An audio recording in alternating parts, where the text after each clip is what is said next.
While I was driving home from work, I turned on the radio and heard a reporter ask the following question. So what's the big deal with Christ's death? Sure, crucifixion is painful, but he was only up there for a few hours. It was almost like Jesus just had a bad weekend.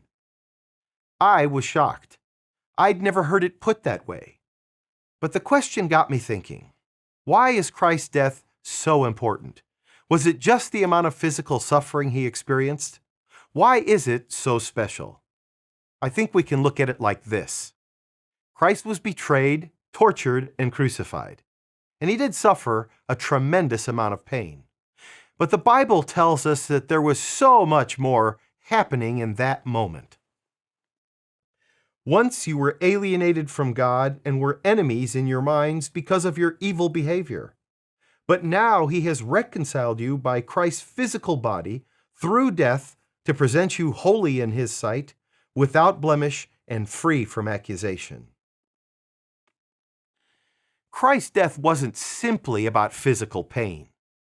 By offering himself as a sacrifice on our behalf, he took on the whole weight of our guilt and alienation from God. He willingly suffered all the consequences of our distrust and disobedience to God. On the cross, he submitted to the loving and just judgment of God, and our corrupt sin natures were condemned to death in him. He joyfully paid this price so that we could be given new natures, be filled with his life, and stand reconciled to God, with no barriers between us. And that's why his death and resurrection are a big deal. As we celebrate Easter, we remember that Christ suffered physically.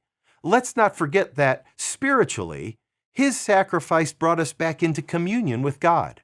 For him, it wasn't a bad weekend. Far from it. This was the weekend of Holy Passion, when his great redemptive plan was accomplished. And with that in mind, we really do have something to celebrate. I'm Joseph Tkach, speaking of life.